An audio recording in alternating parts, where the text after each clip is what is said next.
Estimados participantes, bienvenidos a una sesión más del curso de Derecho Penal.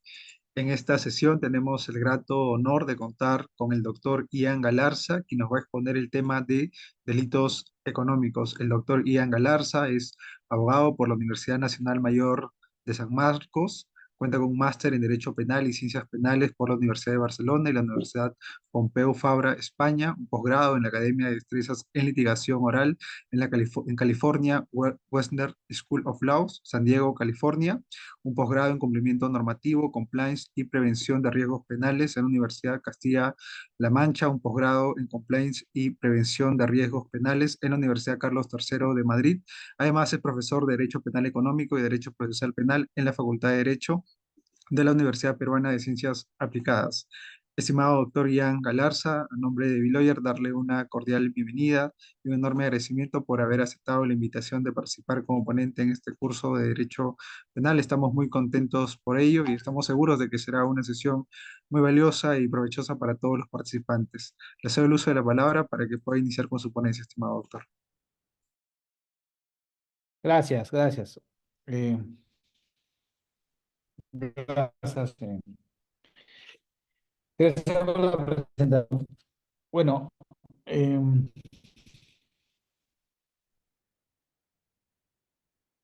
primer lugar, como siempre, agradecer la invitación. Estos espacios hay que aprovecharlos para compartir impresiones, perspectivas y eventualmente conocimiento, ¿no? Que seguramente dado que somos pocos, podemos aprovechar para hacer un diálogo mucho más horizontal, ¿no? Y dar nuestras opiniones, nuestros pareceres sobre algunos puntos que yo voy a plantear, porque en realidad, cuando me invitaron y yo elegí el tema, lo elegí justamente porque creo que más que teorizaciones sobre imputación de derecho penal, acá lo que podemos hablar es de la problemática que viene sucediendo en nuestro país y de esa manera podemos compartir impresiones, experiencias y puntos de vista. Entonces yo creo que eso es ese es el enfoque que yo imaginé y ver que somos pocos puede favorecer a que nos animemos a compartir nuestros puntos de vista, ¿no? Yo obviamente voy a arrancar y bueno, espero que alguno de ustedes me acompañe participando, ¿no? Fíjense. Como dicen en la presentación, quien les habla se encarga de litigio y de asesoría en materia de derecho penal económico desde hace ya 25 años, ¿ok? Eh, en la universidad, en esa misma materia, y en derecho procesal penal, ¿no? Entonces, lo digo esto porque es a mérito de lo que menciono que me permito eh, hacer las afirmaciones que a continuación voy a formular. Sabemos todos que es el derecho penal económico o delitos empresariales, como se le denomina en alguna bibliografía o en algunas facultades. En síntesis, si queremos plantear una definición pacífica, eh, creería yo que es toda aquella actividad criminal vinculada con todo el proceso de producción o comercio y que muy probablemente involucre la participación de una empresa, ¿ya? Eh, puedo plantear eso como un intento de definición de lo que podemos entender hoy como derecho penal económico o derecho penal empresarial, ¿no? Aquella rama del derecho derivada del derecho penal que eh, ya no la criminalidad, sino que aborda nuevos entre comillas, que tiene varias décadas, fenómenos de eh, delitos cometidos, fenómenos delictivos con particularidades que han justificado la segmentación, ¿no? Delitos, por ejemplo, que ya no van a afectar a un individual, ¿no? El sujeto pasivo ya no va a ser una persona individual con un bien jurídico individual, como puede ser un atentado contra la vida, contra la propiedad, sino ahora estamos hablando de delitos que pueden contra bienes jurídicos colectivos, ¿no? Eh, los que son de titularidad o patrimonio de una persona individual, de toda un conglomerado social, ¿no? Y que son además bienes jurídicos ya no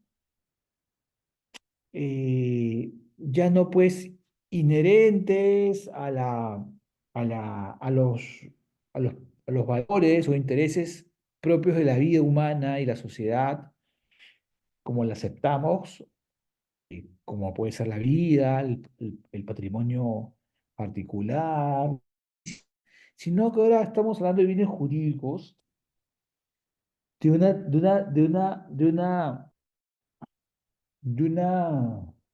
situación distinta. Bienes jurídicos que ya procuran una defensa indirecta de estos primeros, a la salud, por ejemplo, pero ya protegiendo las condiciones generales para que los primeros se puedan desarrollar, ¿no? Como es el ejemplo del medio ambiente, ¿no? Y otros tantos colectivos que, como cierto sector de la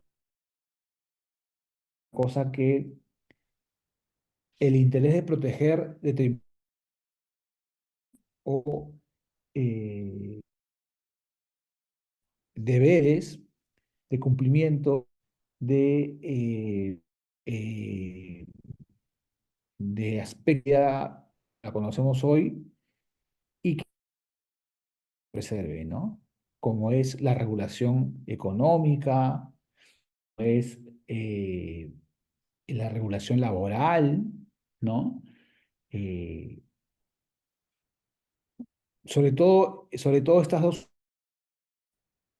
son obviamente conceptos eh, colectivos, pero que no entran en otro asidero, sino en el que son eh, nuevos intereses que buscan proteger valores funcionales a la forma de producción o de generación de riqueza que hay en nuestras sociedades actuales, ¿no? Por ejemplo, el mercado bursátil, porque es un mercado importantísimo para las transacciones, creamos delitos. Hay que proteger el sistema financiero, creemos delitos financieros. Hay que proteger, hay que, hay que, hay que eh, crear delitos para proteger los medios de comunicación o los medios de transporte. Bueno, más allá del impacto social, son también bienes jurídicos o intereses que tienen un aspecto patrimonial y económico. Entonces, también es verdad de que los bienes jurídicos de nuevo cuño, o de nuevo planteamiento, nuevo contenido, ya no son como los de antes, ¿no? Y eso conlleva una segunda particularidad del derecho penal económico. Muchos de los tipos penales, como buscan proteger bienes jurídicos colectivos, ya no pueden ser tipificables mediante delitos de resultado, sino que tienen que ser planteables en la modalidad también de delitos de mera actividad. Claro, imaginemos que la protección penal únicamente se está reservada por el momento de un delito de resultado, está reservada para la fórmula de delitos de resultado en el caso de delitos ambientales. O sea, el derecho penal solamente sancionaría en caso de una afectación tangible al medio ambiente. Vemos que esto podía ser un punto de protección penal que al final exponga al bien jurídico, ¿no? La mejor manera de proteger al bien jurídico colectivo no es esperando que el bien jurídico sea afectado, sino antecediendo, anticipando la verdadera protección, solamente, ya criminalizando situaciones de mera actividad. El injusto, entonces, termina siendo otro, ¿no? Ya no es un justo que se basa en el valor resultado, un justo que se basa en el desvalor de la acción o la actividad, ¿no? Eso trae otra problemática, que es otro aspecto fundamental, individualiza el derecho penal económico, que es si se van a hacer ilícitos y en materias reguladas, que tienen regulación administrativa, también la línea divisoria entre el derecho administrativo sancionador de esa área regulada y el derecho y la sanción penal en la misma materia, la línea divisoria entre ambas materias se va a volver casi casi imperceptible muchas veces. La diferencia de contenido entre una infracción ambiental perseguible y sancionable por la entidad regulatoria como la UEFA, con un ilícito de actividad que tipifique el artículo 304 del Código Penal, muchas veces es 304 del Código Penal, para que no lo tienen claro, hace contaminación entre este ilícito administrativo y el penal, en muchas ocasiones es imperceptible. ¿Ok? Esto guarda peculiares características o connotaciones en un país como nuestro, donde el Poder Judicial supera el contenido del nevis in idem, simplemente sosteniendo de que no hay nevis in idem porque en un campo se infringe una norma administrativa y en otro una norma de contenido penal. Tan sencillo como eso, plantea una disposición esencial, saltar, evadir la cuestión del nevis in idem, ¿no? Eh, la accesibilidad administrativa, impactos que individualizan la materia de derecho penal económico, ¿no? La hacen peculiar, ¿no? Seguro muchos de ustedes saben lo que es la técnica de la ley penal en blanco, ¿no? Pero la técnica de la ley penal en blanco, que se usa mucho en el derecho penal económico, y seguramente muchos de ustedes se usa, dice la teoría, porque el legislador tiene que ser tan rápido como la materia que regula. Y si la materia que regula, que es la económica, es rápida, ágil, es cambiante, es mutable, entonces el legislador tiene que regularla con una técnica legislativa que sea así de flexible. La generación de leyes, en países democráticos, se hace a través del Parlamento y incluso con vías tasadas. ¿Ok? No es fácil leyes, para modificar otras leyes. Entonces, ¿qué solución se encontró ante esto? Bueno, que la base del tipo penal esté en una ley, como es el Código Penal, pero las normas que llenan de contenido, la parte en blanco de la ley penal, pueden ser desarrolladas por inferior rango, ¿no? Ley penal en blanco. Pero esto que todos lo sabemos, seguramente ustedes lo han escuchado mil veces, es solamente una manifestación de algo grande, ¿no? Que es el fenómeno de las remisiones normativas, ¿no? Y el fenómeno de las normativas en el derecho penal económico tiene un impacto mucho más amplio de lo que congloba únicamente las leyes penales en blanco, ¿no?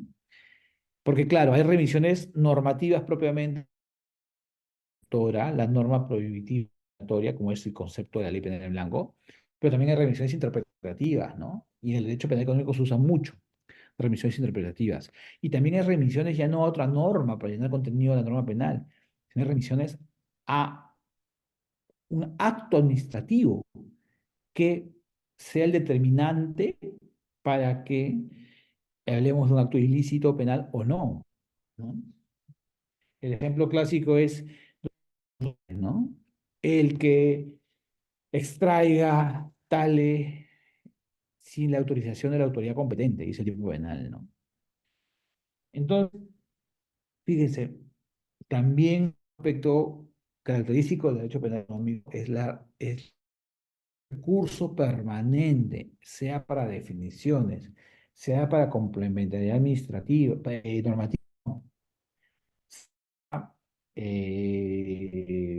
determinación antijudicial mediante un acto administrativo, o sea para habilitar procesamiento del delito penal económico investigado. El derecho penal económico acude mucho al derecho administrativo sancionado. Eh, y ese es otro aspecto que merece merece resaltar, merece resaltar para que vayamos entendiendo las características fundamentales del derecho penal económico. Y fíjense, esto me lleva, esto que he planteado en términos generales, me lleva a la siguiente reflexión, ¿no? El derecho penal económico, entonces, es un fenómeno es un fenómeno, congloba delitos o actividades delictivas de una nueva generación que tiene que ser trabajado con reglas de imputación distintas a las clásicas. Bueno, aparentemente sí, pues, ¿no? Porque claro, en el derecho penal clásico, el principio de legalidad era pues casi cuando tú, seguramente alguno de ustedes ya pasó a la facultad, pero cuando tú llevas penal 1 en la facultad, te dicen de que el principio de legalidad material es, es la quintesencia del derecho penal, ¿no? Es, es, la, la piedra de toque, ¿no? Y que el principio de legalidad lo resuelve todo.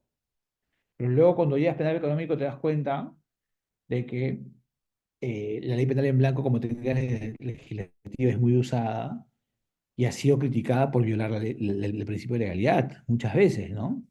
Inclusive tuvieron que haber pronunciamientos de tribunales constitucionales europeos y latinoamericanos para establecer criterios por los cuales el legislador excepcionalmente y bajo determinadas condiciones puede utilizar la ley penal en blanco. A pesar de lo cual, muchos países de la región, entre ellos el Perú, hace redacción de leyes burlando estos criterios o estos preceptos para resguardar lo poco que queda del principio de legalidad cuando aplicas técnicas legislativas. Entonces, el derecho penal económico tiene particularidades que le individualizan y tiene además una lectura al contenido de los principios del derecho penal que debe adaptarse a la naturaleza distinta de la materia que trabaja. ¿Quieren un ejemplo? Les doy otro ejemplo. Yo entré a la Facultad de Derecho en el año 97, ¿ok? Muchísimo antes de que ustedes, algunos que nazcan, u otros que siquiera se imaginen que iban a estudiar Derecho o les iba a interesar el Derecho, ¿no? Bueno, cuando entré en el año 97 me acuerdo que los manuales de Derecho Penal que daban la hora en ese momento, publicados en el Perú, era el manual de Derecho Penal Económico del doctor eh, Peña Cabrera, ¿ok? Y Grisley, tapa marrón, un libro bastante didáctico, ¿no? Y era un libro tan didáctico que no pocos lo comparaban con otra obra también muy didáctica, pero publicada en España como el Manual de Derecho de Muñoz Conde y García Arán, ¿no? Y también estaba en su segunda o tercera edición el Tratado de Derecho Penal de Santiago Mirpuig. Y por ahí algún otro libro estaba traducido al español Belzel, me acuerdo que está, y el manual de Yeshek también se usaba mucho en San Marcos. Era el derecho penal que se estudiaba a finales del siglo pasado y que era el derecho, los autores que he mencionado, todos tributarios del finalismo en su etapa tardía, ¿no? Bien, ¿por qué digo todo esto? Porque todos y cada uno de estos manuales, señores, tenían en la área que les voy a plantear, premisa indiscutible. Decir lo contrario era casi una blasfemia y decir esto contradecía abiertamente los principios rectores del derecho penal clásico. Me refiero al Societas Delinquere non potest, ¿no? Todo manual de derecho penal o tratado que se respete afirmaba como regla indebatible las premisas derivadas de Societas Delinquere non potest, ¿no? Los entes colectivos, las organizaciones y por ende las empresas no pueden delinquir. Em, y eso era, no se puede discutir de ninguna manera, ¿no? Y los espacios de debate de la materia eran espacios que partían de refutar esa premisa. Si es que alguien se atrevía a decir algo diferente, tenía que decirlo reinterpretando esa premisa y sus derivados, ¿no? No podía omitir, en términos metodológicos, esa premisa porque era un error. Bien, estamos en el año 2024 y ya desde hace por lo menos 15 años en nuestra comunidad colectiva ya se habla de responsabilidad penal de personas jurídicas. Y eso es materia del derecho penal económico. Eh, eh, los manuales de nuestros tiempos, me refiero a los actuales, ya no tienen un capítulo que hable sobre el fenómeno de la proscrita responsabilidad penal colectiva. Al contrario, por ahí españoles que tienen un apartado sobre la teoría de las empresas. Y me guarda mucha sorpresa de ver cómo muchas de las categorías de movimientos son repetidos por autores de nuestra nacionalidad que publican uno. Fíjense cómo ha cambiado mucho todo esto, ¿no?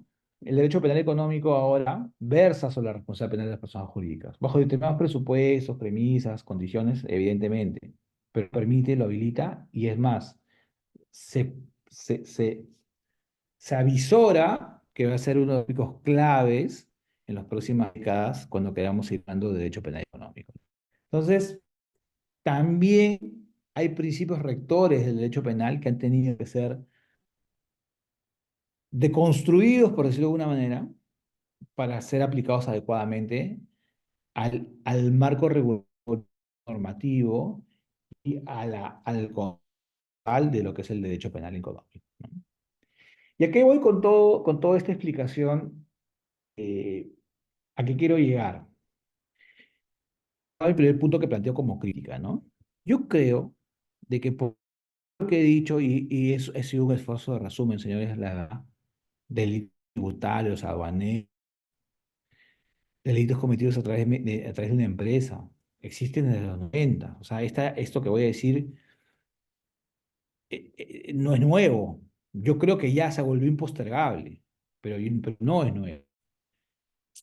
Por todo esto que vengo diciendo, yo creo que ya es tiempo que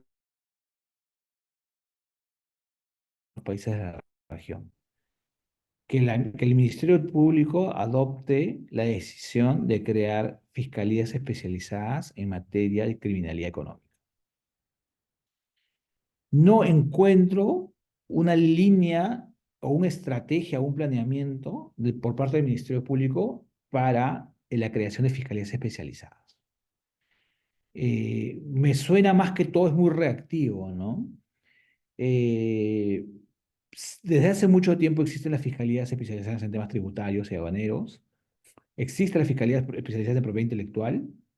Ya de un tiempo a esta parte existe las Fiscalías Especializadas en Corrupción y Lavado de Activos, que es evidente que se necesitan, eso no lo voy a discutir. Y luego se crearon las Fiscalías Especializadas en delitos, en cibercriminalidad, le llaman, ¿no? Pero, pero no encuentro por qué crear fiscalías especializadas por cada sección o por cada subgrupo de delitos económicos. Bajo esa tesitura, entonces, mañana vendrán fiscalías especializadas en delitos bursátiles, financieros, monetarios. Luego vendrán fiscalías especializadas en materia de penal económica. Luego, fiscalías especializadas en materia penal laboral. Entonces, no encuentro por qué hacer especializaciones en función a subgrupos cuando creería yo que ya debería haber un planeamiento por parte del Ministerio Público para crear fiscalías que tengan la capacidad de entender ilícitos tributarios, aduaneros, sí, pero también ilícitos de orden eh, financiero, de orden bursátil, y los principales tipos delictivos de mayor ocurrencia en nuestro país, ¿no? Em, bueno, claramente lavado de activos, ¿no? Pero creo que ya es hora que esas fiscalías existan, que se crea el bloque o la especialización de derecho penal económico en la fiscalía. Y serían las fiscalías idóneas para incorporar dentro de su expertise la aplicación de la penal corporativa. Sea que por cuestiones de aplicación de la ley del tiempo tenga que aplicarse el artículo 105 para una empresa procesada bajo la condición de sujeto pasivo, o sea que se le procese a la propia empresa bajo los términos de la ley 3424. No importa. El juez fiscal tiene que tener la capacidad de entender las peculiaridades, las especificidades, las eh, condiciones diferenciales de la delincuencia penal económica. Tendría que tener la capacidad, los recursos para tener soporte técnico, investigativo, para poder abordar ese tipo de delincuencia. Mira, les digo un ejemplo. Hoy día estuve toda la mañana en la DIVIAT, la División de Investigación de la Tecnología. Y la verdad, lo que advertí fue que había mucha voluntad de hacer bien las cosas, pero también advertí que ni ellos mismos saben la cantidad de limitaciones que tienen, de orden técnico me refiero. No tienen laboratorios de peritaje suficientes, los que tienen claramente no dan la talla. Su, su, su, su, su, su punto investigativo es identificar el IP, identificar el IP del terminal o el código hash del correo. Y se acabó. Si el ataque vino del extranjero, no es imposible, es casi imposible saber qué pasó. Eh, entonces, yo creería de que de nada sirve crear fiscalías especializadas en sectores específicos de la delincuencia si esa supuesta, entre comillas, especialidad no se nota en la cancha. No se nota la especialidad de los operadores jurídicos, ni se notan los recursos investigativos, herramientas, técnicas, soporte que les puedes brindar en términos, ¿no? Una fiscalía especializada en materia penal y económica que tenga la capacidad desde su recurso humano, ¿no? Con formación suficiente para entender la actividad criminal, no únicamente desde la formación clásica, pues, del derecho penal, ¿no? Oye, ¿sabes el código penal? ¿Sabes el código procesal penal? No, también, y repito, como sucede en los países de la región, con similares problemas económicos a los nuestros, también con conocimiento expertise de derecho societario, ¿no? De cómo funciona una empresa organizacionalmente, ¿no? De la relevancia, no únicamente organizacional, sino, sino por consecuente en cuestiones de imputación de la delegación de funciones intraempresa, ¿no? Y cómo funciona en ese contexto el principio de confianza. Esas son cosas que no deben ser pues cuestiones exóticas en fiscalías provinciales, sino que tienes que procurar superarlas con esto, que yo creo que ya es hora que tengamos fiscalías especializadas en esta materia. Si no, señores, no tengamos esperanzas de que las cosas modulares, neurálgicas, claves, como el uso eficiente de los plazos de investigación de diligencias preliminares o preparatorias de delitos empresariales sea un uso adecuado. Una esperanza que normativa, entre comillas, de vanguardia, como la ley 3424, finalmente se vaya a aplicar. Chicos, señores, perdón, le digo chicos a mis alumnos en la universidad cuando hablo así con esta franqueza con ellos. La 3424 se aprobó en el año 2016. La primera versión fue el 2016, 2018, si mal no recuerdo. Han pasado 6 años y no hay caso de atención a la norma. Acusó sin contar con informe previo y, aunque no le sorprende, yo sé que no le sorprende, a mí no me sorprende, eso se planteó como objeción en la etapa intermedia y ese error superó la etapa intermedia, lo superó. Y ese caso está ahorita en juicio. a modo de ejemplo para que vean la necesidad imperiosa ya buscar especialidad. ¿Para qué? Para evitar errores de aplicación, como menciono. Para evitar que por esos errores de aplicación el caso se tenga que caer, porque ese caso se tiene que caer en algún momento, yo supongo que va a llegar a la Suprema y se va a caer, y cuando se caiga, no haya quien diga, ah, ¿no? Claro, necesario siempre es estar en teoría. No, señores, no. Que hubo un error jurídico hizo que esa pretensión punitiva de origen que la iba a llevar definitivamente al archivo sí o sí en algún momento. Eh, Esto que digo de falta de especialidad y necesidad de corregirlo oportunamente también se palpa en cuestiones de generación de leyes y en cuestiones procesales. ¿A qué me refiero? Miren, en los 90, inicios del año 2000, existía una tendencia a que cuando se legislaba en delitos empresariales, siempre se contemplaba la posibilidad, no, siempre se contemplaba la condición de un requisito de posibilidad para procesar a la persona imputada en estas materias. Señores, la ley penal tributaria tiene un requisito de posibilidad. Si ustedes en este momento revisan el capítulo de delitos eh, contra la propiedad intelectual, van a darse con la sorpresa de que usando los términos del antiguo proceso penal, bien, esas no se exigían como requisito de procedibilidad un informe técnico de INDECOP. Eh, Existió también el derecho penal ambiental, la necesidad como requisito de procedibilidad de contar con un informe de la OEFA. ¿Se acuerdan? Entonces, siempre esa fue la lógica, ¿ya? Siempre ese fue el planteamiento. Oye, si un fiscal quiere proponer que el juez abra proceso, como saben en el proceso del Código del 40, tiene que primero pedir un informe a la autoridad especializada en la materia para que haga un informe que le dé luces para que pueda, pues, postular la acción penal de manera informada. Esa es la lógica. Y así estoy planteando suena correcta, ¿no? De un tiempo a esta parte, el legislador ha hecho un giro de timón bastante elocuente.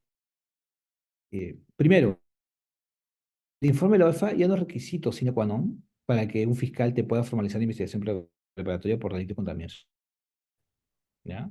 E- e- ese aspecto mandatorio del informe técnico fue modificado, ¿no? En informes de la OEFA y ya no es una obligación imperativa. Si quiere, mental, y luego, activo, ¿no? Es decir, si te abre el proceso o no, no es condición con el informe. Se dictó la ley que creó el delito de abuso, acaparamiento. Es una ley que por lo que los temas que estoy mencionando regula materias especializadas y que tiene una entidad en el Estado especializada en identificar cuando una empresa hace acuerdos colusorios, cuando una empresa usa su posición de dominio, cuando hace segmentación del mercado, ¿no? Que, repito, son cuestiones muy técnicas, ¿ah? No es que mi opinión, que yo te veo a ti, que tú estás, has acordado segmentar el mercado. No, no, no. Acá estos, cuando se analiza y se determina en sede administrativa, incluso se convocan especialistas ajenos al derecho para determinar en términos económicos, de competencia, de demanda, de oferta, determinar si efectivamente acá hay un cartel o no. Bueno, la ley esos delitos nuevamente, en ningún extremo exige un informe técnico por parte de copia. No lo exige. Ergo, el fiscal, si quisiera, él mismo que contra tu persona se abre un por dominio en el mercado. Y como también todos ustedes están informados, y muy especializada, tan especializadas como las que menciono, es la ley 3424. Bueno, la 3424 eh, eh, en su versión original exigía que, que el informe, que la Fiscalía para abrir este proceso penal un informe técnico de la SMV. Para que la SMV diga un reglamento y en base a unos lineamientos, oye, esta empresa tiene o no compliance. Decir que una empresa tenga no compliance también es una cuestión técnica, chicos. No, no estoy diciendo que esto sea, levanto el dedo y veo para dónde gira el viento. No. Una determinación técnica que gravita para ver si procesas una empresa. Además está decir que tiene condiciones económicas altas que, que pueden afectar la continuación del proyecto de vida de la empresa, ¿no? Bueno, como ustedes saben, esta ley, y ahora ya no es el pedido ya del fiscal, ahora es un elemento de prueba más, dice la norma, ¿no?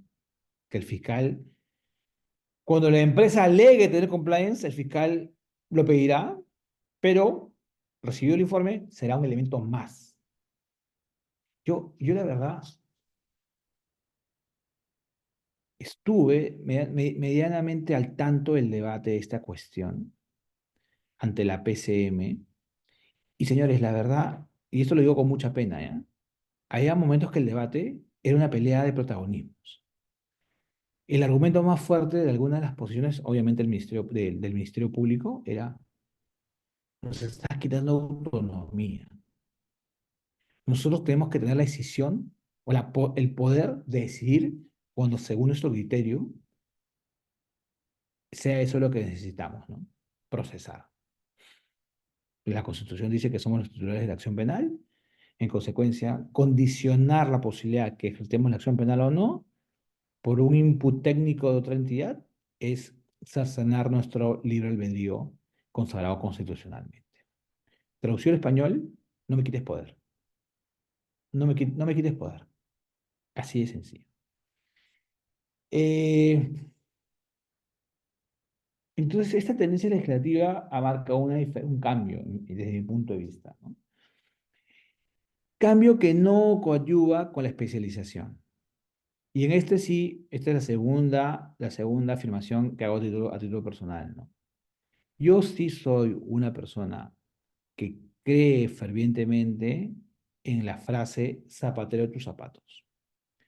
Creo que la fiscalía y los fiscales tienen que tener una especialización propia, tienen que haber fiscalías especializadas, sí, pero no vayan a pensar por algún momento que por ser un fiscal especializado en materia penal y económica, que tiene la posibilidad de saber derecho bursátil, saber temas financieros, saber análisis económicos para determinar prácticas anticompetitivas, sabe derecho ambiental, sabe cómo es la fiscalización ambiental y de temas que tienen en la mente en este momento, ¿no?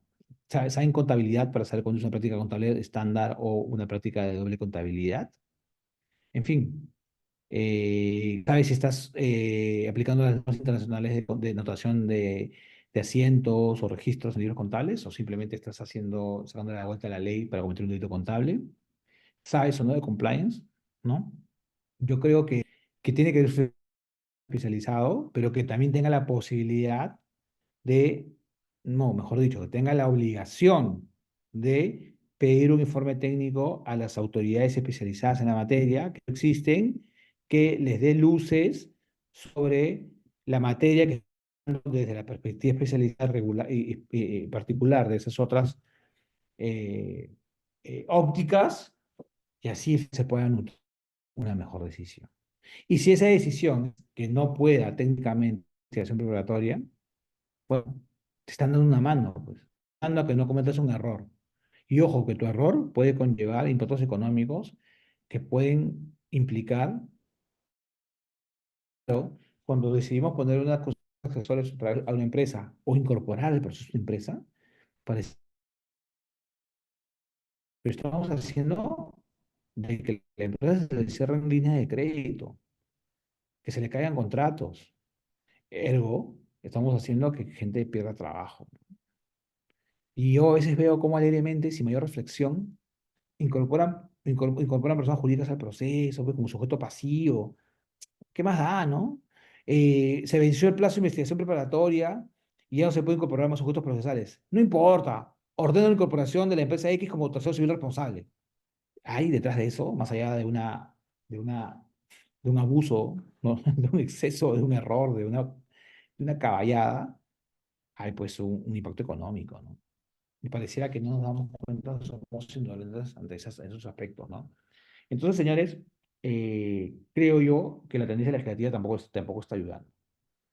Tampoco está ayudando. Y creo yo de que en derecho penal económico tendríamos que volver a lo que se hacía en los noventas, acudir nuevamente a las técnicas de exigir requisitos de procedibilidad para que se pueda procesar tanto a personas naturales como jurídicas en materias especializadas como lavado de activos, derecho bursal, delitos laborales, compliance, como por supuesto la imputación de arriba, etc. ¿Ok? Eh, y para culminar, el tercer punto que voy a plantear como crítica es lo que viene pasando con la ley 30. Con bombos y platillos en el año 2018 se dictó la ley 34 en vigencia, perdón, todo esfuerzo del Perú para que se logre. Muchos no muchos, muchos se habló, muchos especialistas surgieron de todos lados, son especialistas en compliance. Genial, está de eso, suena bacán, ¿no? Te nombran como chief software, le cuentas a sus amigos, lo pones en tu LinkedIn, genial. Y nadie se ha puesto de dos cosas, de la cantidad de reformas que nos han hecho la ley para destruir lo poco que tenía. No hay un solo caso, solo hay uno mal planteado, como les dije, pero que la Fiscalía no tiene la intención de empezar a utilizar esa herramienta. La historia, y algunos de ustedes que son penalistas o tienen interés en derecho penal, se acuerdan de la historia del artículo 105 del Código Penal, ¿no? Las famosas consecuencias accesorias, ¿no? Más duró el debate sobre su naturaleza jurídica que la aplicación material de este artículo 105 del Código Penal. Salió un acuerdo plenario diciendo ya sabemos las causas de por qué no se aplica.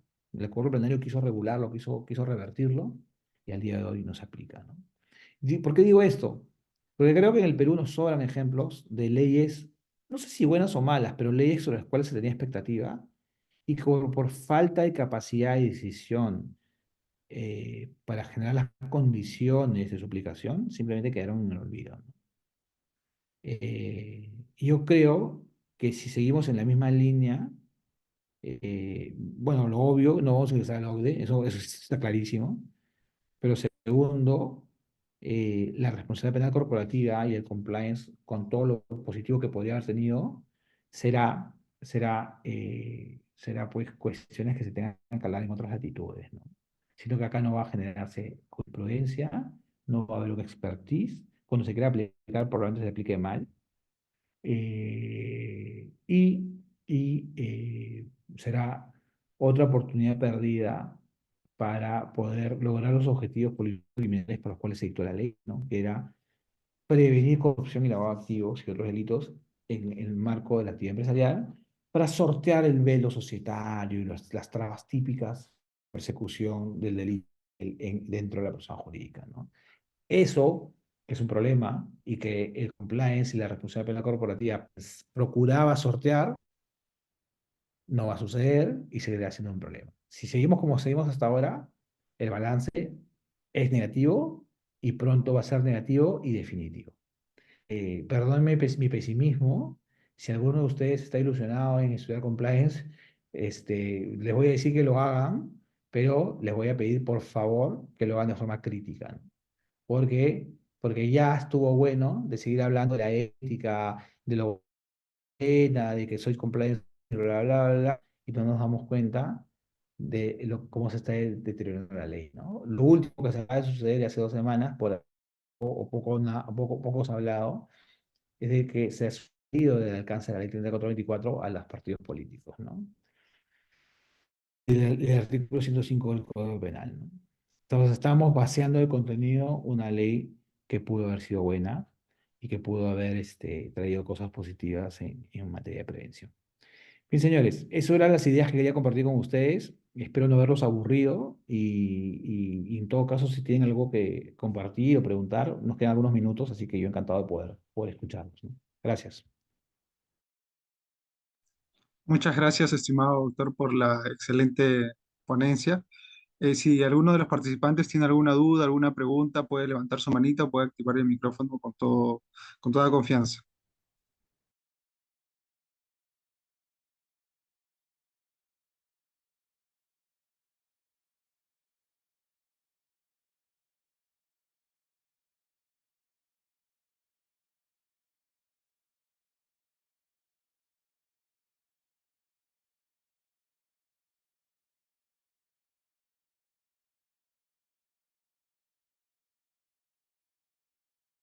Levantó la mano José Manuel.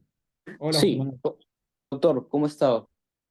Hola, mucho Doctor, gusto. una consulta. Sí. Cuando ocurre un delito dentro de una empresa, creo que hay probabilidad que muchas veces estas coinciden, que se quiebre el velo societario y de por sí que la empresa se pueda decir que ha delinquido. ¿Cuál sería la diferencia entre estas dos situaciones?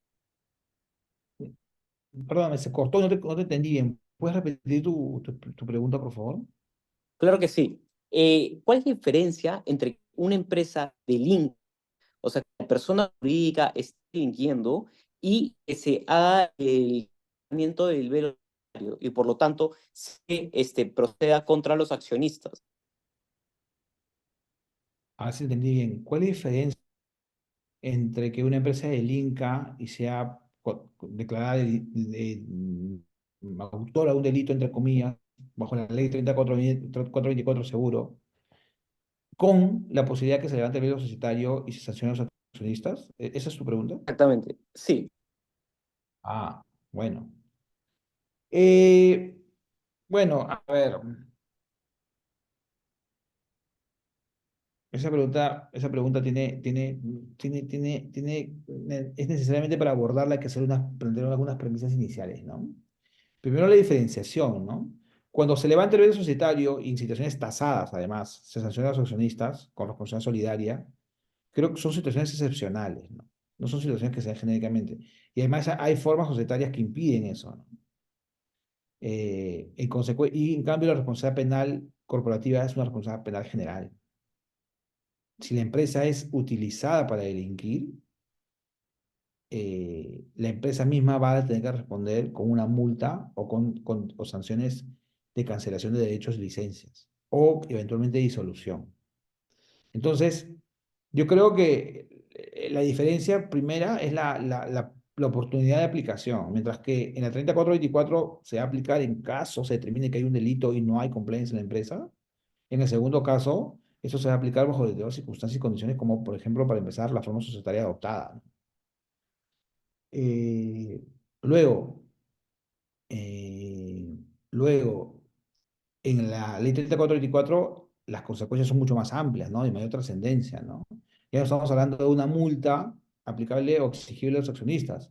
Estamos hablando inclusive de sacar del mercado a la empresa, ¿no? La disolución, cancelar licencias, autorizaciones, o poner una multa grave, como puede superar el límite máximo es hasta 100 UITs, 100.000 UITs, creo, perdón, 100.000 UITs, ¿no? Entonces, y tercero, yo creo que el sustento, ¿no? El sustento de la sanción o la punición a la persona jurídica es el efecto de organización que permitió que se cometan delitos en el marco, en su seno o actividad, ¿no? Es un defecto de organización, dice la doctrina, ¿no? Mientras que en el segundo, los criterios que se aplican, si mal no recuerdo, son criterios de responsabilidad civil, ¿no? La persona jurídica tiene que pagar por un daño, ¿no? y los criterios de atribución son distintos. Entonces son las tres diferencias que te podría plantear, José Manuel. Excelente, muchas gracias.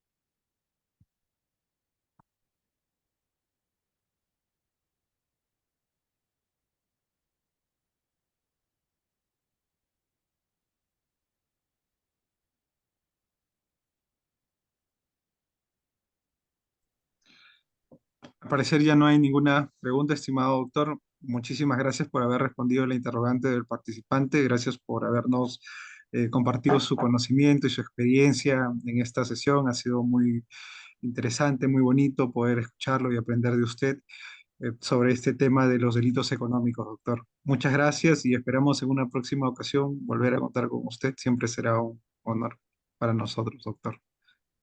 Chicos, muchísimas gracias. Que tengan buenas noches. Gracias. Gracias, doctor.